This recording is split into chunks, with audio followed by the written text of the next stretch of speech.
जितेंद्र भाटी इशारा कर रहे हैं, उनके पास कुछ महत्वपूर्ण है इस वक्त बताने के लिए। जितेंद्र। बिल्कुल, मैं आपको बता दूं कि जो एसपी हैं, एसपी खीरी जो हैं विजय, वो आ चुके हैं। और क्योंकि जिस तरह से पूछताछ की जानी है और उनके पेश होना था, तो वो टीम जो पूछताछ करने वाली है वो आ चुके हैं। आप तस्वीरों में देख पा रहे होंगे। लेकिन बड़ा सवाल अभी भी वही कि कहाँ है पूछताछ करने वाले भी 1 घंटे लेट आ रहे हैं। कहाँ जी नहीं, उससे पहले जो उनके हेड थे उपेंद्र अग्रवाल, वो आ चुके थे। और अब जो है एसपी जो है वो पहुंचे हैं। लेकिन 10 बजे का समय मुकर्रर किया गया था आशीष मिश्रा के लिए, वो नहीं पहुंचे। कुल मिला के अभी भी ये कि वो आएंगे या नहीं आएंगे, वो सबूत जो जिनका। चलिए जितेंद्र, आपने महत्वपूर्ण जानकारी दी कि एसपी महोदय यहां पहुंच गए हैं। अब ये क्योंकि एसपी और डीएम, ये भी हमारी जानकारी में आ रहा है कि एसपी और डीएम ने पहले ही इस जगह पर आशीष मिश्रा या उनके सहयोगियों को किसान प्रदर्शन स्थल पर जहां पर वो लोग जमा थे पहुंचने से मना किया था। उसके बावजूद कहा जा रहा है कि ये वहां पहुंचे थे।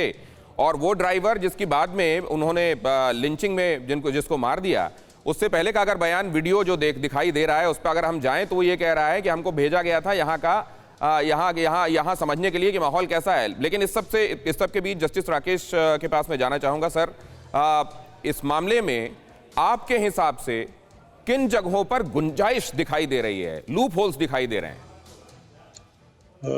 क्षमा कीजिएगा, अभी जांच चल रही है। और इसमें देखिए, मैं ये देख रहा हूँ कि ये अप्रिशिएबल है कि एक 9 मेंबर कमेटी जो है वो जांच कर रही है। प्रशासनिक स्तर पे जो 9 लोग हैं, सभी सीनियर ऑफिसर्स हैं, वो इसमें जांच कर रही है। तो मतलब आप ये कह रहे हैं कि अभी ये विवेचना का विषय है और इसमें ज्यादा टिप्पणी नहीं होनी चाहिए। ये बिल्कुल सही बात है सर, और मैं इसको मानता भी हूँ। एक बात लेकिन मैं आपसे समझना चाहता हूँ, ये बात भी लगातार उठाई जा रही है। बड़ी इंक्वायरी कमीशन जो है। सर राकेश सर, मेरी आवाज आ रही है क्या? आवाज आ रही है जी। मैं आपसे ये जानना चाह रहा हूं सर, एक बात लगातार कही जा रही है कि अगर सुप्रीम कोर्ट को कॉग्निजेंस लेना पड़ा तो क्या ये राज्य सरकार की क्षमताओं पर सवाल उठाने वाला है? इस पर अगर आप अपनी राय दे पाएं। देखिए, कई परिस्थितियां होती हैं कि जहां पे माननीय उच्चतम न्यायालय को लगा कि इस तरह का कांड हो गया, बड़ा दुर्भाग्यपूर्ण है।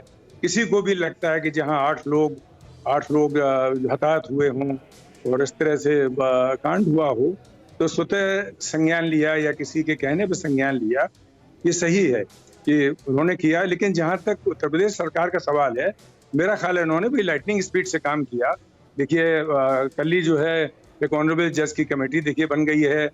9 पुलिस ऑफिसर्स की, सीनियर पुलिस ऑफिसर्स की कमेटी बनी हुई है, इन्वेस्टिगेशन करेगी, सब लोगों के बयान लेगी, सब जानकारी करेगी, स्पॉट पे भी देखा गया है, सब कुछ है। तो मेरे ख्याल में राज्य स्तर पे तो सभी कार्रवाई समय से उचित ही हो रही है। जैसे मिस्टर जैन ने कहा कि शुरू में समय लगता है, शुरुआत में समय लगता है। परवाह देश की, सोमवार से शुक्रवार रात 10 बजे TV9 भारतवर्ष पर।